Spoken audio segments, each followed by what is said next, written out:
आज हमारे बीच Raza sir, Sayaji sir, Govind sir हैं और मैं अपने दर्शकों को बता दूं कि ये निहायत ही शरीफ इंसान है। एक्चुअली क्या आप तीनों को एक साथ देख के ना लोगों को लग रहा था शायद आप सोनी टीवी लूटने आए हैं। क्योंकि आपने किरदार ही ऐसे किए ना सर। बहुत जोरदार तालियां हो जाएं हमारे मेहमानों के लिए। सर ये कॉम्प्लीमेंट है आपके लिए क्योंकि आपने किरदार ऐसे निभाए। पता है देश के बड़े सारे शहरों में ये अफवाह है कि आप सब्जी लेने जाते तो वो आपको हफ्ता दे देते हैं डर के मारे। मेरे को तो आप ऐसे देख रहे हैं मुझे लगता है मुझे ना उठा लें कहीं।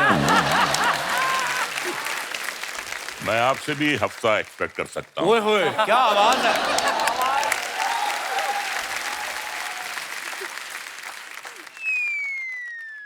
कुछ नहीं वैसे आइए। बोलने में डर लगता है इनके सामने। रजा मुराद साहब हमारे शो पे पहले भी आ चुके हैं। गोविंद सर और सायाजी सर पहली बार आए हैं। सर आपने इतनी देर कैसे लगा दी? आपको किसी लेडी डॉन का फोन तो नहीं आया था मेरे इलाके में नहीं आना? नहीं ऐसे नहीं, वो 2-3 बार आने का चांस था लेकिन वो डेट का कुछ हुआ नहीं। और मैं तो देखता था हमेशा, कभी तो मौका मिलेगा तो अभी आया। सर हमारा सौभाग्य है, हम आपके बड़े फैन हैं। या। अच्छा आप सब जानते हैं रजा मुराद साहब की आवाज कितनी भारी भरकम है। सर आप जब कोई फिल्म में काम करते हैं तो दूसरे कलाकार जो होते हैं स्टूडियो में जाके अपना बेस बढ़वाते हैं या आपको बोलते हैं कि आप अपना थोड़ा कम करो? कभी किसी ने बोला है? कपिल प्रॉब्लम क्या होती है, ओहो बात सिर्फ काम करने की नहीं होती है, सेट की नहीं होती है। जब एयरपोर्ट जाता हूँ जी और सिर्फ हैंड बैगेज होता है जी तो वो कहते हैं कि आपको एक्सेस बैगेज देना पड़ेगा। क्यों? क्यों देना पड़ेगा? कहते हैं आपकी इतनी भारी आवाज है, इसका एक्सेस बैगेज आप वहां भी प्रॉब्लम होती है भाई। वाह एक्चुअली छोटी मोटी कंपनी के जनरेटर की आवाज इतनी भारी नहीं होती जितनी रजा मुराद साहब की है। मतलब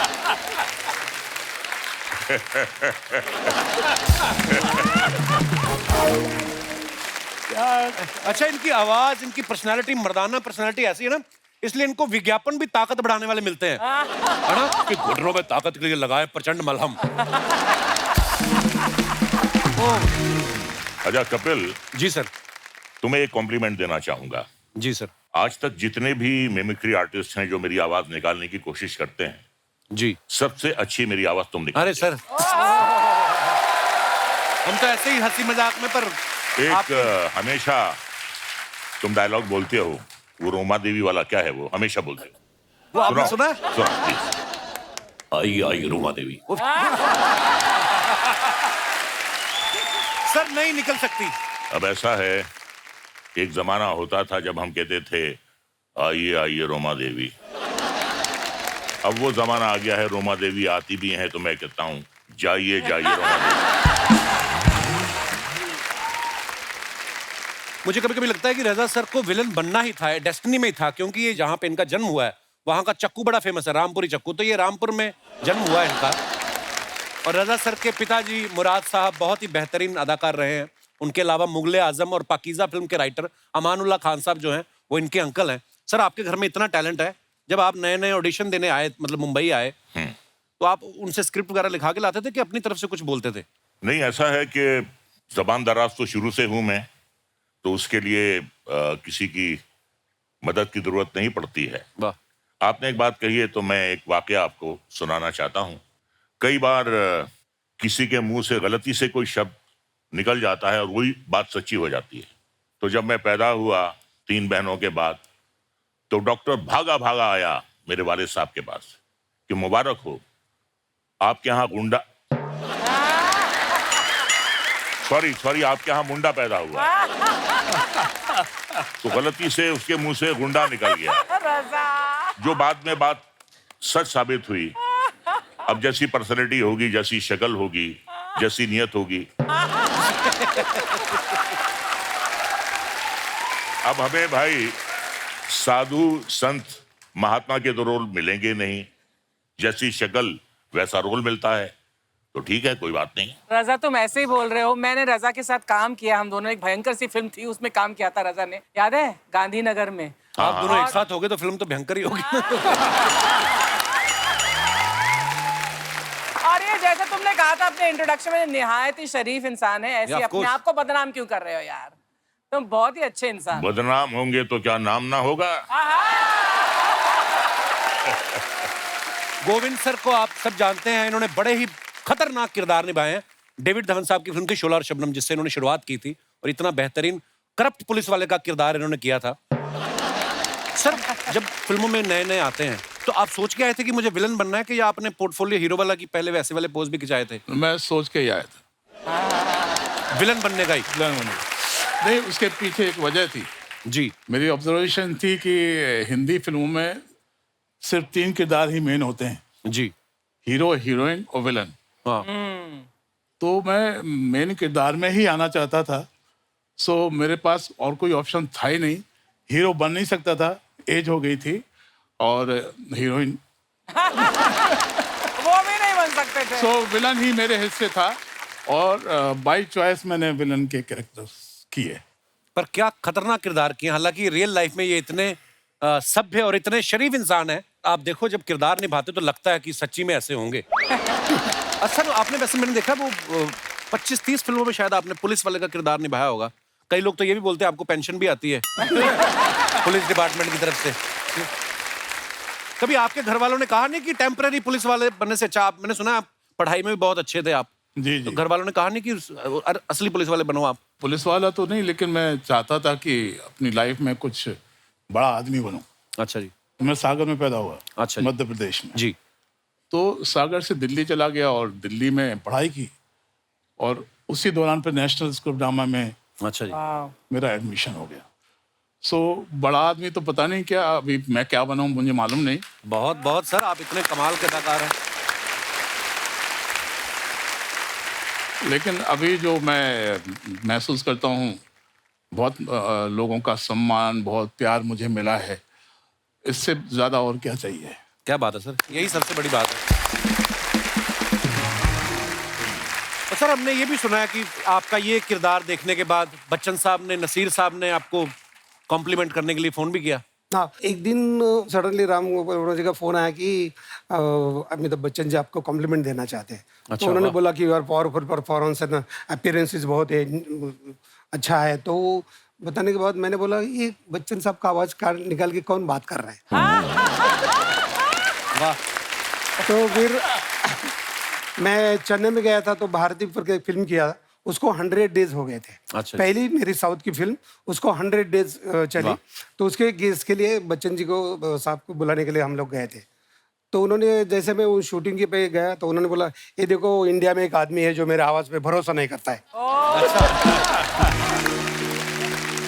अब वक्त है फिल्म आजम से दूसरे अहम किरदारों को इस मंच पे आमंत्रित करने का। आप सबकी जोरदार तालियों के बीच please welcome mister Jimmy Shergill, mister Abhimanyu Singh और मिस्टर इंद्रनील सेनगुप्ता। सर, आपका बहुत बहुत स्वागत है। Thank you.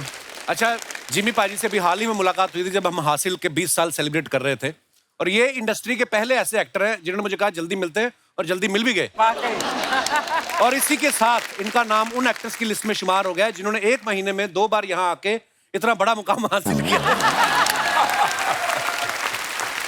पाजी, कितनी मेहनत करनी पड़ती है इस मुकाम को हासिल करने के लिए?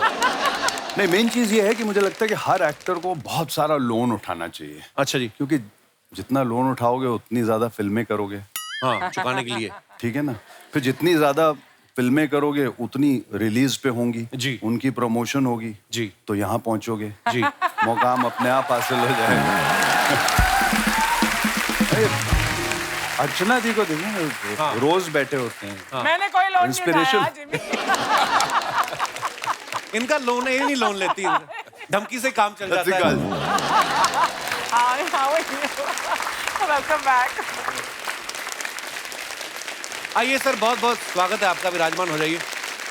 अभिमन्यु भाई को मैंने देखा, ये पिछले कुछ समय से ना बैक टू बैक प्रोजेक्ट कर रहे हो, और सब में नेगेटिव रोल में दिखाई देते हैं। ऐसे कैरेक्टर करते करते ना कभी कभी देखो, आप इनके मुंह पे गुस्से वाले एक्सप्रेशन होते हैं। हमारे शो में ये डिटॉक्स करने आते हैं कभी कभी कि मैं जितना नेगेटिव किरदार करता हूँ, यहाँ पे हंस के मुस्कुरा के थोड़ा रिलैक्स हो जाता है। अभिमन्यु भाई, आप नेगेटिव रोल में कंफर्ट रहते हैं कि ज्यादातर ऑफर्स ही ऐसे आते हैं आपको? ऐसे ऑफर्स ही आ रहे हैं अभी तो फिलहाल। मैंने अभी आपको सेल्फी में देखा, अक्षय पाजी की फिल्म में, उसमें आप हंसा भी रहे थे और नेगेटिव भी थे थोड़े से, पर वो बड़ा मजेदार किरदार किया आपने बाजी, बहुत बढ़िया था। अभिमन्यु भाई ने ना शुरुआत में अनुराग कश्यप और राम गोपाल वर्मा साहब के साथ बहुत सारी फिल्में की, तब से लेके आज तक माफिया, टेररिस्ट ऐसे किरदार करते आ रहे हैं। आपके दिमाग में नहीं कभी आया कि अगर मेरा अनुराग कश्यप के अलावा अगर मेरा आदित्य चोपड़ा के साथ उठना बैठना होता तो मैं भी कहीं स्विट्जरलैंड में कहीं रोमांस कर रहा होता हीरोइन के साथ? कभी ऐसे आता है ख्याल आपके मन में? ख्याल तो बहुत तरह के आते हैं, मगर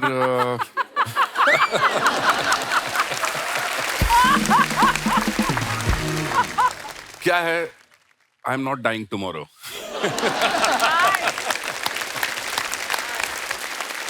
इंद्रनील साहब को आप हैंडसम मैन यहाँ पे जो विराजमान हैं, इन्होंने भी हिंदी, मराठी, बंगाली, तेलुगु में बहुत ही बेहतरीन फिल्में की हैं, जैसे कहानी, बॉस 2, चॉइसेस, डॉक्टर जी, और पिछले कुछ सालों में इन्होंने ह्यूमन, द फेम गेम और द ब्रोकन न्यूज जैसी कई बेहतरीन वेब सीरीज में काम किया, सुपर डुपर हिट। और आज ये हमारे शो पे पहली बार आए। आज आपको लगता है कि आज आपकी मेहनत सफल हो गई?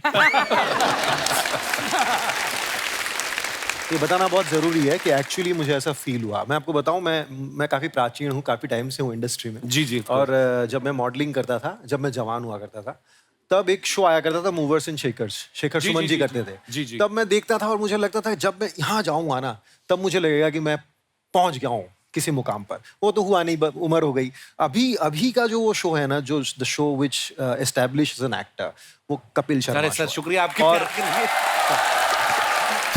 लव यू भाई, शुक्रिया आप पे इतनी मोहब्बत देते हो। Thank you. ये हमारा सौभाग्य सर, ऊपर वाले ने ऐसी ब्लेसिंग दी है। और ये हमने 3 महीने के लिए शो बनाया था, 10 साल हो गए, और मैं जिन जिन का फैन हूँ, हमेशा मुझे ऐसे मौका मिल जाता है मिलने का। आप सब सो मैंने तो कभी सोचा नहीं था कि ऐसे धुरंधरों से कभी मुलाकात होगी, पर ये सब आपकी आशीर्वाद, ब्लेसिंग्स है। इंद्रनील सर पहले मॉडलिंग भी करते थे, जैसे इन्होंने बताया। भाई मैंने ना भी थोड़े 2 दिन पहले कहीं किसी इवेंट में गया था, तो मॉडल जो आते हैं ना, वो एकदम से स्टेज पे आके तो मेरे सामने बिल्कुल ऐसे मुंह पे खड़ा हो गया और यूं करके। सीरियस क्यों होते हैं भाई मॉडल जो मॉडलिंग करते हैं? तब आप तो इतना मुस्कुरा रहे हो, इतनी अच्छी एक्टिंग करते हो। मॉडल क्यों? एक्टर बन गया ना, तो अभी मुस्कुरा रहा हूँ। वो मॉडलिंग के टाइम में serious मैं होते भी सीरियस था। मैं बताऊं आपको कि आप जब एक्टर बन जाते हो ना, तो आपके पेमेंट्स ऐसे होते हैं कि आपको एक साइनिंग अमाउंट मिलता है, हाँ। तो कुछ पैसे मिल जाते हैं। अच्छा। मॉडल्स का क्या, ऐसे भी कम पैसे मिलते हैं, और वो भी काम के बाद मिलता है। अच्छा। तो जब वो काम पे आते हैं तो उनको दे नॉट श्योर कि मिलेंगे कि नहीं मिलेंगे, दिमाग में पेमेंट नहीं है। हाँ, पेपर मिलते भी नहीं है। तो सहमे हुए से। भाई आप शरीफ इंसान, वैसे तो सारे बड़े शरीफ इंसान हैं, पर मैं फिल्मी किरदारों की अगर बात करूं, आपके बगल में देखो गोविंद सर बैठे हुए हैं, सायरी सर, इधर रजा मुराद साहब, उधर मन्नू सर, इसमें तो जिम्मी सर भी नेगेटिव रोल ही कर रहे हैं। तो कभी सेट पे आपको इतने सारे चेहरे देख के कभी फील नहीं आया कि रजिया गुंडम फंस गई? नहीं। वजह यह है कि मैंने भी बहुत सारे नेगेटिव रोल्स किए। इन लोगों ने क्या आउट एंड आउट नेगेटिव किया। मुझे ना हमेशा ऐसे रोल्स मिलते हैं कि पहले बड़ा अच्छा लगता है, बाद में एक टाइम पे जाके बहुत कमीना बन जाता है। सो मैं भी नेगेटिव रोल्स ही ज्यादा करता आया हूँ, तो मुझे ऐसा नहीं लगा। लेकिन बहुत बड़े एक्टर्स अच्छा खासा अभ्यास है इनको भी। हाँ, मतलब मैं भी बड़ा होकर बनूंगा नेगेटिव। तो आपको अपना स्टाफ ही लगता है? We are staff। सर आपके लिए कुछ सवाल है। स्क्रीन इमेज को लोग सच मान लेते हैं ना कभी कभी कि यार आजकल तो होगा। है ना, होता है ऐसा ना। कभी ऐसा हुआ फ्लाइट में किसी लेडी की सीट आपके पास आ गई हो और आपको देख के उसने एयर होस्टेस को बोला हो कि नहीं, टेक ऑफ के बाद ये छेड़ेगा तो मेरी सीट बदल दो? आपके साथ कभी हुआ ऐसे? मेरे साथ तो नहीं हुआ। रजा जी आप बताइए। नहीं, मेरे साथ तो ऐसा होता है कि जो मेरी को पैसेंजर होती हैं जी, वो जाती नहीं है, बल्कि मेरी बांह कस के पकड़ लेती है। अच्छा। क्योंकि वो मेरी पत्नी होती है। कभी ऐसा हुआ आप पुलिस स्टेशन गए हो कंप्लेंट कराने की, कोई झगड़ा हुआ है जी हमारा, और पुलिस वाले ने बोला हो कि शुरू आप ही ने किया होगा? कई बार ऐसा हुआ है कि जब हम पुलिस स्टेशन गए हैं कंप्लेन लिखवाने के लिए, तो पुलिस वाले ने हमसे ये सवाल किया है कि आपको कंप्लेन लिखवाने का क्या हक है, पहले अपने गिरेबान में मुंह झाँक कर देखिए। हाय, कैसे आप लोग? इतना अंधेरा क्यों है? ओ सॉरी। साहिल सर, ये असली लड़की नहीं है। अच्छा लगा आपको? मैं देखी थी शिल्पा शेट्टी को भी दिल वालों पकड़े थे ना, पैसा ऐसा करते हुए देखी थी। खैर हमारे स्टार लोग के लिए जोरदार ताली। और साया जी बहुत जल्दी कपड़े पहनकर आप आ गए इधर। नहीं, मेरा मतलब तेल वेल भी सूख गया इनका। क्या तेल का मतलब? मसाज करवा रहे थे पार्लर में मेरे। अभी तो मसाज दिया इनको आधा घंटा पहले मैंने। अरे क्यों झूठ बोल रही हो? तो कब से यहाँ बैठे हुए हैं। तो फिर पार्लर में कौन था? पार्लर में कौन था? कौन था? कौन था? जय छपा जय छपा का जय, जय छपा जय छपा का जय। आप सभी का स्वागत करता हूँ। मैं शाहिदी शिंदे, गारंटी के साथ में। एक मिनट, असली वाले तो इधर बैठे हैं। हाँ। ये नकली तो है कौन?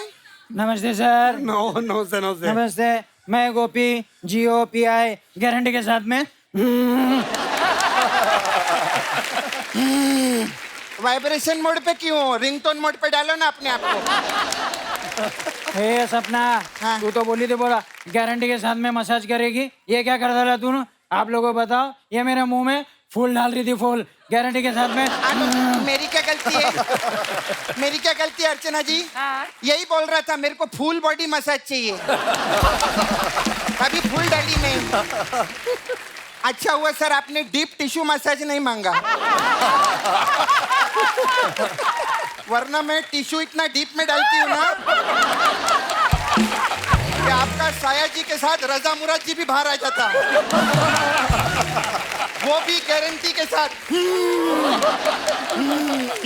ए सपना, तेरा मुंह मेरे को बहुत अच्छा लगा।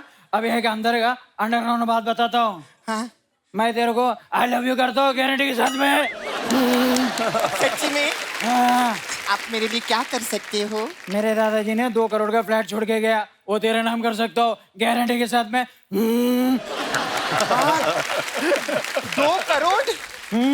आप मेरे को इतना प्यार करते थे, पहले क्यों नहीं बताया आपने मेरे को? चलो ना फ्लैट में चलें। जाएंगे। वो फ्लैट के ऊपर एक छोटा सा लोन है 3 करोड़ का। तू मसाज कर करके वो लोन नीचे लाना, क्लीन करना, वो हो जाएगा। उसके बाद वो 2 करोड़ का फ्लैट अपना गारंटी के साथ में। अच्छा आप अपना नॉर्मल आवाज में आप कैसे बात करते हैं? नॉर्मल तो मैं ऐसे ही बात करता हूँ। क्यों, आपको कुछ सुनना था क्या? नहीं एक्चुअली क्या है, वो हमारे गेस्ट है ना, हाँ। तो आप उनकी मिमिक्री कर रहे थे। हाँ। उस टाइम पे थप्पड़ मारती तो अच्छा नहीं लगता। अभी मारेगी। भाग इधर, भाग इधर, भाग इधर। क्या बात है, आज हमारी इंडस्ट्री के आयरन मैन लोग आए हैं, जोरदार तालियां हो जाएं। कैसे आप? कैसा लग रहा हूँ? बहुत अच्छे लग रहे हैं आप। मैं आपकी बहुत फैन हूँ। मैं आपको बहुत पिक्चर में देखेली ना। आप आंखें पिक्चर में थे ना, आप चीची मामा के साथ में। हाँ हाँ हाँ, आपको पता है जब आपकी आंखें आई थी ना, हाँ। तब मेरे दांत आए थे। मैं बहुत छोटी थी तभी। आपने ऐसा कोई डायलॉग बोल के ऐसा कबूतर निकाल के दिखाओ ना प्लीज। एक कबूतर कैसे निकालेंगे मतलब? अरे सब लोग बोलते हैं ना इनकी आवाज में जादू है, तो जादू से तो लोग कबूतर भी निकालते ना, इसलिए बोली मैं। खैर मैं ये प्रोमो देखी, मेरे को बहुत अच्छा लगा आप लोग का। ये क्या बोलते हैं आप कि आप वो क्या 15 दिन के मेहमान है, ऐसा प्रोमो में आता है ना। आपको पता है मेरे एक चाचा जी हैं, वो सिर्फ 4 दिन के मेहमान है। क्या हो गया उनको? हुआ कुछ नहीं, 10 दिन के लिए आए थे, 6 दिन पूरे हो गए, अब 4 दिन बचे। क्या ढूंढ रही है? क्या ढूंढ रही है? क्या ढूंढ रही है? मैं ना अपनी बातों में लॉजिक ढूंढ रही हूँ। मेरे को लगता है अर्चना जी आज मेरे को लॉजिक लगेगा ही लगेगा, बहुत इंटेलेक्चुअल लोग आए हैं आज तो। खैर साया जी कैसे? बस बस। खूब मी तुमची खूप मोठी फैन आहे। हाँ थैंक मैं यू। एक्चुअली सोनी टीवी पे 9:30 के बाद सबकी फैन हो जाती हूँ। सब लोग आते नहीं, ये बोलता है ऐसा बोलने के लिए, आप आके बोलने का मैं फैन हूँ। आप 17 से है ना? मैं 18 से हूँ। मतलब मैं 2018 से हूँ ये शो में, 5 साल हो गया अभी। पहले मैं आई थी शो में, उसके बाद अर्चना जी आई शो में, है ना? हाँ, तो मालूम है अर्चना जी का मडेलैंड में बहुत बड़ा बंगला है। हाँ, बहुत शानो शौकत है इनकी, फिर भी इधर आके शूटिंग करती है। अरे नहीं सॉरी, मैंने उल्टा बोल दिया। एक्चुअली अर्चना जी इधर आके शूटिंग करती है, इसीलिए इनका मड आइलैंड में बहुत बड़ा बंगला है और इसीलिए इनकी इतनी शानो शौकत है। सॉरी अर्चना जी, थोड़ा इधर उधर हो गया। कहीं इनको ऐसा गलत ना लगे ना, ऐसा ना लगे कि आपने मेहनत करके बंगला बनाया, बताना पड़ता है। देखो क्या है, कॉमेडी अपनी जगह और फैक्ट अपनी जगह, ऐसा है। जिमी जी, आप मेरे को उस आदमी का नाम बताओ। कौन सा आदमी? हाँ, कौन आदमी? अरे अभी स्टेज के पीछे ना जिम्मी जी, पता है किसी को बोले एक्सक्यूज मी, तो क्या हो गया इसमें? अरे कितनी बड़ी बात है, जिम्मी जी बोल रहे एक्सक्यूज मी। कितने एपिसोड किए उन्होंने तेरे साथ में? काफी किए। आज तक तेरी किसी बात का जवाब दिया उन्होंने? हंस के बात को टाल देते कि नहीं टाल देते? तो जिमी जी ने एक्सक्यूज मी बोला है, कितनी बड़ी बात है। मैं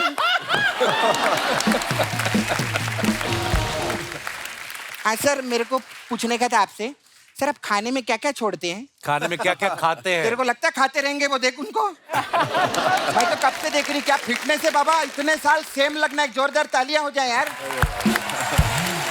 पहले से सेम खाने वाले लोग दिखाऊं आपको?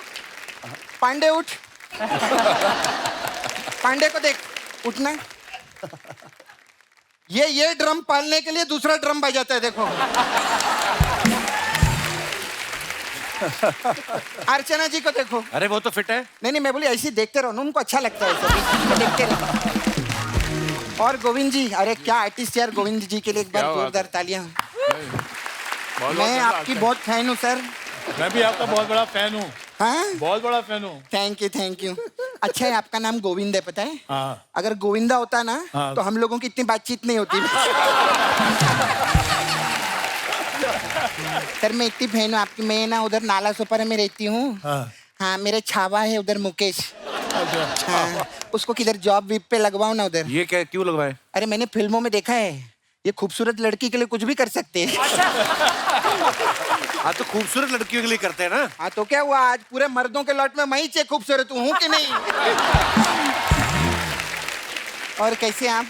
अभिमन्यु जी के लिए जोरदार ताली, ये भी क्या कमाल का काम करते हैं। Thank you. बहुत बड़ी फैन हूँ मैं आपकी। Thank you. ये ना मेरा एक फोटो है सलमान खान के साथ, देखो आए थे ना इधर। ये मेरा फोटो है, ये आप आधे घंटे तक देखते रहो ना प्लीज। ये क्यों देखेंगे आधे घंटे तक? अरे जब मैं इनकी और अक्षय कुमार की सेल्फी 2 घंटा देख सकती हूँ, तो मेरी और सलमान खान की फोटो आधा घंटा नहीं देख सकते क्या? अभिमन्यु जी, आप मेरे साथ वॉक पे चलो ना, इधर पीछे। कहाँ जाना तुझे वॉक पे उनके साथ? इधर ना पीछे कप्पू, इधर एक मंडप बनाया उन लोगों ने। तो मैं चाहती ऐसा 7 बार वॉक करना था, ऐसा गोल गोल उधर ना। तो आप मेरे साथ सपना, वो शादीशुदा है? अपना क्या, अपना पूरा हो चुका है। 7 क्या 14 15 20 फेरे हो चुके हैं। मैं शादीशुदा है। आप शादीशुदा हैं? और अभी क्या है कि अपन जो ना। पिक्चर कर रहा है ना, वो देखने का। पता है क्या है, कुछ नहीं होता। हाँ। देखो गर्मी बहुत है, ओके। ठीक है? जब इंसान गर्मी में एसी चालू करता है तो क्या पंखा नहीं चलाता क्या? कभी कभी पंखा भी चलाता।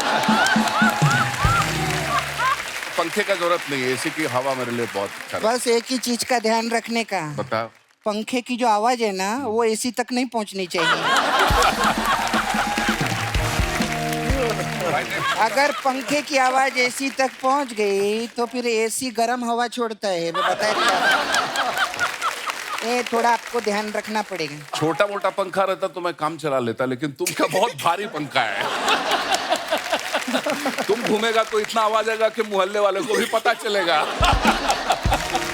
अरे मैंने आपको किधर देखा लगता है, किधर देखा है? मैं जब इधर आई थी ना ऐसे डांचते, सबसे पहले मैंने आप ही को देखा था। फिर मैंने ऐसा सोचा था कि मैं जाते जाते ना आपसे बात करके जाऊंगी। हाँ, तो मैं चलती हूँ। तो जाने से पहले बात तो कर। अभी तो की बात मैंने? अच्छा वैसे कहानी पिक्चर में थे ना आप? हाँ, आप ऐड भी करते हैं ना? हाँ कभी कभी कर लेता हूँ। अर्चना जी सब्ट्रैक्ट करती हैं, आपको पता है? इन्होंने इधर से एक आदमी को सब्ट्रैक्ट किया है और फिर सारा पैसा मल्टीप्लाई करके अपनी पूरी फैमिली में डिवाइड कर दिया। मैथमेटिक्स में नंबर 1 है ये, बहुत अच्छी है। खैर, आपकी पिक्चर के लिए बहुत आपको मुबारक हो, हम फिर मिलेंगे। बाय।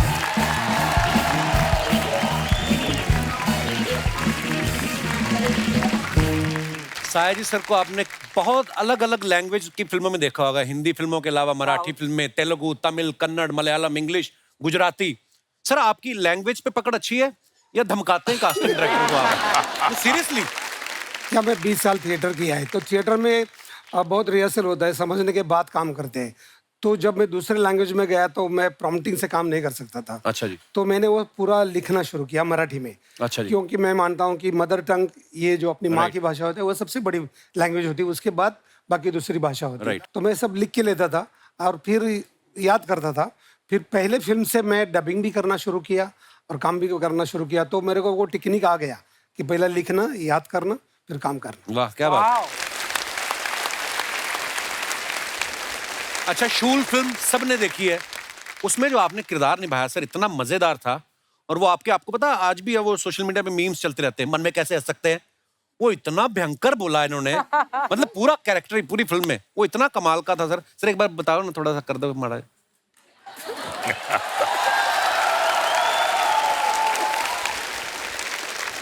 ऐसा बता रहा हूँ, हंस के दिखाओ, हंस के दिखाओ, मन में मन में हंस के दिखाओ, दिखाओ मन में।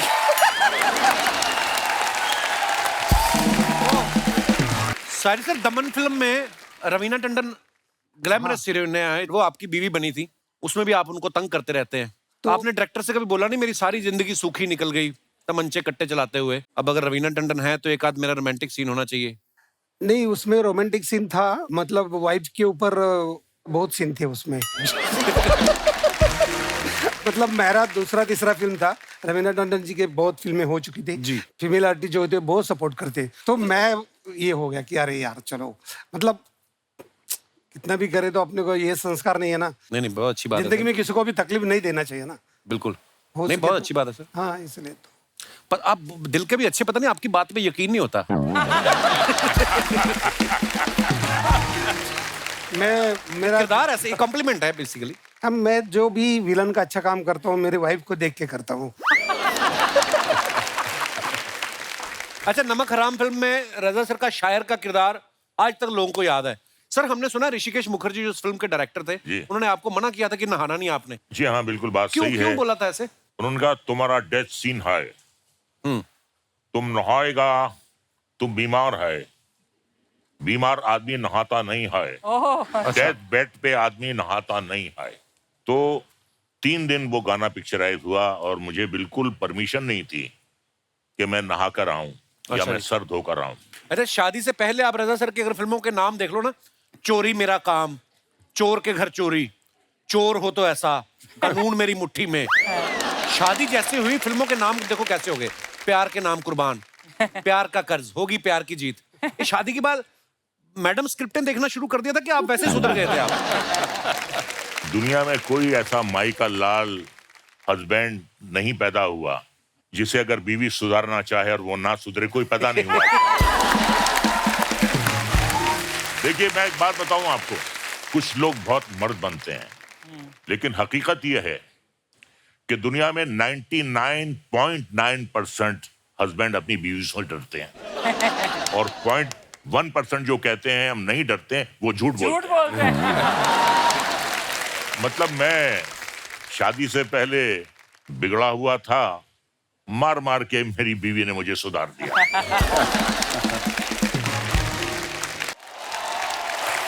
सर सोशल मीडिया पे आपके फैंस के लिए जो आप फोटोग्राफ्स डालते हैं, नीचे कमेंट्स बड़े मजेदार आते हैं। हमने कुछ पिक्चर्स निकाली हैं, आपको दिखाना चाहते हैं, दिखाइए जरा। ओह जिमी पाजी की फोटो है ये, कैलगरी। पाजी मैंने अभी फिल्म देखी है OTT पे, बहुत खूबसूरत फिल्म है। Thank you. आइए नीचे कमेंट्स देखते हैं। इस बैग को लेके पहाड़ से कूदो तो क्या पैराशूट खुलता है? सर आपको नहीं लगता बनियान ज्यादा लंबी हो गई है, स्वेटर से भी बाहर निकल रही है? किसी ने उसको रिप्लाई किया, ऐसी बनियान के फायदे हैं, बिना तौलिया लपेटे आप पैंट बदल सकते हो। और दिखाइए। अकेला आदमी एक बैग लेके दुनिया घूम सकता है, वाइफ साथ हो तो 3-4 बैग और होते और इस बैग में भी आधे कपड़े उनके होते। कट सकते। सर ये जो आपके बगल में खड़ा है वो मैं ही हूँ। अच्छा, आप या तो मुझे पूरा क्रॉप कर देते या पूरा ले लेते। मैं सिर्फ पीछे पीछे से ही फेमस हुआ हूँ।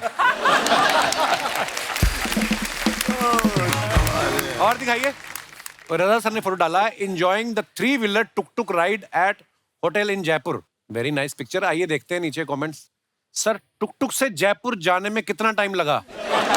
ये सही है, ऐसी गाड़ी खरीद लो तो शूटिंग पर जाते वक्त सवारियां भी बिठा सकते हैं। मुझे नहीं पता था कि अगर 12वीं में कम मार्क्स आए तो घर वाले सचमुच रिक्शा दिलवा देते हैं। सर मैंने फिल्मों में देखा है आप किसी को भी किडनैप कर लेते हैं। प्लीज प्लीज मेरी बीवी को उठा लो, मैं तंग आ चुका। और दिखाइए। गोविंद सर ने फोटो डाला, I really love cycles, my roots, they keep us grounded and more close to your dear ones. Very nice picture. कहाँ की है सर ये? सर ये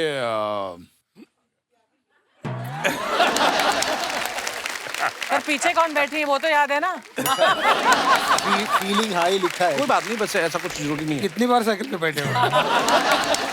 साइकिल पर तो बहुत बैठा हूँ, याद नहीं आ रहा है। और बिठाया भी है। आइए नीचे कमेंट्स देखते हैं। शादी में मिली साइकिल को भी आदमी संभाल के रखता है, भले ही खुद का स्कूटर बिक जाए। सोनू सूद का रिप्लाई ना आने पर खुद की साइकिल से घर लौटते हुए।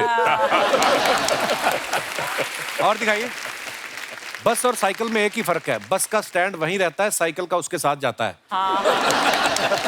बहुत ज्ञान की बात की है आपने, धन्यवाद। गहरी बात। साइकिल की हल्दी हो चुकी है, परसों इसकी शादी है। और दिखाइए। Oh nice. सायरी सर ने फोटो डाला, looking forward for Diwali. Very nice picture. आइए कमेंट्स देखते हैं। लगता है भाभी जी को इनकी सेल्फी पे भरोसा नहीं था, इसलिए उन्होंने किसी और को भी फोटो खींचने के लिए बोल रखा था। चांदी का फाटक सोने की जाली, आपको मेरी तरफ से हैप्पी दिवाली। गोरेगांव का अनु मलिक। फिल्मों में आदमी कितना ही बड़ा बदमाश हो, बीवी के आगे शरीफ हो ही जाता है। मेरी बीवी भी जब किसी बात पे गुस्सा करती है तो मैं सेल्फी खींचने लग जाता हूँ ताकि वो मुस्कुराती रहे। धन्यवाद। और दिखाइए। ये अच्छा, ये मैडम के अकाउंट से लिया है फोटो। ये तो आप नहीं हो ना सोशल मीडिया पे भाई? नहीं नहीं, अच्छी बात है ना, पंगे ही हैं फालतू। हाँ मुझे भी यही लगता है। आइए नीचे कमेंट्स देखते हैं। या तो ये सोच में बैठे हैं या स्कॉच लेके बैठे हैं। ये सोच रहे हैं पूरी ड्रिंक खत्म कर दी, चखना अभी तक नहीं आया। ये सोच रहे हैं यहां मछली ऑर्डर करूं या बीच पे जाके खुद पकड़ लूं। जब गाड़ी नो पार्किंग जोन में हो तो बंदा खाने से ज्यादा गाड़ी पर ध्यान रखता है। और दिखाइए। इंद्रनील जी ने फोटो डाला है, ड्राइव एंड राइड्स। आइए नीचे कमेंट्स देखते हैं। गाड़ी चलाने के लिए या ये तो 18 साल के हो गए, लेकिन इनकी गाड़ी 18 साल की नहीं हुई। भाई ये गाड़ी खरीदी है या चिप्स के पैकेट में से निकली है?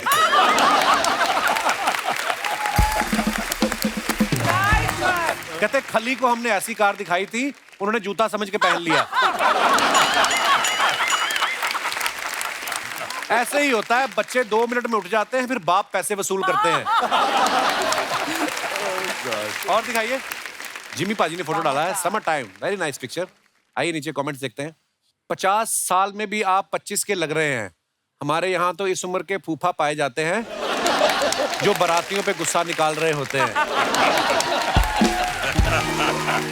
जिम्मी पाजी अपना फोटो खुद लाइक करते हुए। किसी ने रिप्लाई किया, नहीं भाई ये चने के खेत में वाला स्टेप कर रहे हैं। फिर उसको रिप्लाई आया, दोनों गलत हो, ये इशारे में पूछ रहे हैं बार इधर है या उधर। और दिखाइए। लो जी, रजा सर ने फोटो डाला है, with Avtar Gill and Rakesh Bedi at Chandigarh airport we have come to attend the function of anti corruption found. Anti corruption वालों ने आपको बुलाया? इसी को खुदा की कुदरत कहते हैं। हाँ, क्या बात है। आइए नीचे कमेंट्स देखते हैं। ये बता रहे हैं ड्यूटी फ्री से 2-2 बोतल लेके आए हैं। पापा राजी के आगे 3 चाचा राजी। 3 दोस्त घर में ऋषिकेश का बोल के थाईलैंड निकलते हुए। और दिखाइए। रजा जी और राकेश जी मिलकर अवतार 2 का प्रमोशन करते हुए। और दिखाइए। खत्म। शुक्रिया दोस्तों, बड़ा मजा आया आज की शाम और बहुत बहुत धन्यवाद हमारे सब मेहमानों का।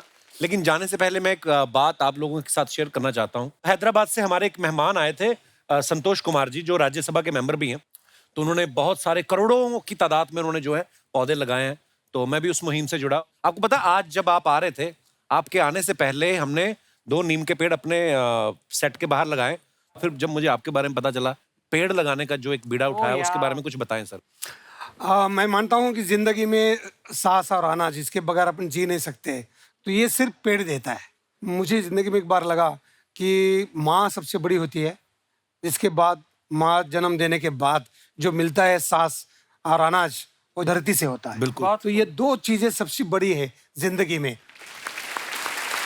तो जब मेरी माँ 97 ईयर होने के बाद गुजर गई थी, तो 93 में मैं बोला माँ को कि तू मेरी ज़िंदगी से जाने का मैं सोचता हूँ तो मुझे बहुत बुरा लगता है, तो फिर तू जिंदा कैसी रहेगी, मेरे साथ मरने तक जिंदा कैसे रहेगी। तो मैंने सोचा कि देशी पेड़ जो है उसके सीड्स एक बाजू में रखूँ, एक बाजू में माँ को रखूँ और उनकी बीज तुला करूँ। मैंने बोला तू माँ जाने के बाद मैं ये सारे सीड्स महाराष्ट्र में लगाऊंगा और वो फूल से सुगंध में तू रहेगी। Very good. वो पेड़ को जो फल आएगा वो फल में रहेगी, पेड़ के ऊपर जो पंछी बैठेंगे वो पंछी उड़ते देखूंगा तो मैं समझूंगा कि ये मेरी माँ है। पेड़ के छांव में बैठेगी तो मेरी माँ है। बहुत सुंदर। तो दोस्तों, जब कभी मौका मिले पेड़ जरूर लगाएं, आने वाली नस्लें जो हैं आपको दुआएं देंगी। तो इसी के साथ ही सर, बहुत बहुत धन्यवाद आप सभी मेहमानों का। जोरदार तालियां हो जाएं दोस्तों एक बार हमारे मेहमानों के लिए, और आजम के लिए ढेर सारी शुभकामनाएं सर। और जितने भी दर्शक हमें टीवी पे इस समय देख रहे हैं, हंसते रहिए, मुस्कुराते रहिए और ऐसे खुश रहिए, चहकते रहिए, महकते रहिए। गुड नाइट, शुभ रात्रि, शब खैर, थैंक यू।